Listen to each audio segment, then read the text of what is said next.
హైమావతి అయితే కుట్టి చేసిన మంచి పనికి వాళ్ళ ఆనందాన్ని చెప్పుకోలేక కుట్టికి ఆస్తిపత్రాలు ఇచ్చి, ఇదిగో అమ్మ నువ్వు దీన్ని బహుమతిగా తీసుకో అని చెప్పి అంటూ ఉంటారు.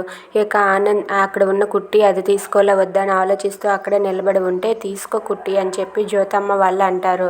ఇదంతా చూస్తున్న పూజారి తాత అయితే, తీసుకో కుట్టి, వాళ్ళు నీకు బహుమతిగా ఇస్తున్నారు కదా తీసుకో అని చెప్పి అంటాడు. అయినా సరే కుట్టి ఆలోచిస్తుంది. కుట్టి ఆలోచించడం చూసి, ఎందుకు కుట్టి ఆలోచిస్తావు, ఎప్పటికైనా సరే నువ్వు ఈ ఇంటి వారసురాలివే కదా, అతని మనవరాలివే కదా అని చెప్పి జడ్జి తాతని చూసి అంటూ ఉంటాడు. అది విని అక్కడ ఉన్న వాళ్ళంతా ఒక్కసారిగా షాక్ అవుతారు. ఏంటి మా మనవరాలు అంటున్నారేంటి అంటే, అవును ఎప్పటికైనా సరే మీ మనవరాలే కదా అని పూజారి తాత అయితే తను ఫ్లోలో అనేస్తాడు. అది విన్న కుట్టి అక్కడ ఉన్న వాళ్ళంతా ఒక్కసారిగా షాక్ అవుతాడు. ఇక యామిని ఇలా అంటూ ఉంటుంది, ఏంటి పూజారి గారు, మా మామయ్య గారు మనవరాలు అంటున్నారేంటి, అసలేం మాట్లాడుతున్నారు మీరు అని చెప్పి యామిని అంటుంది. ఇక అక్కడ ఉన్న పద్మమ్మ వాళ్ళైతే, ఏంటయ్యా ఏంటి జడ్జి గారి మనవరాలా అని చెప్పి పద్మమ్మ కూడా ఆలోచిస్తుంది.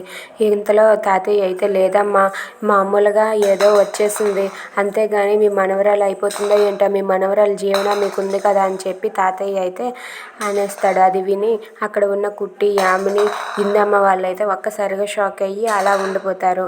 Thanks for watching friends. Please subscribe our channel. Thank you.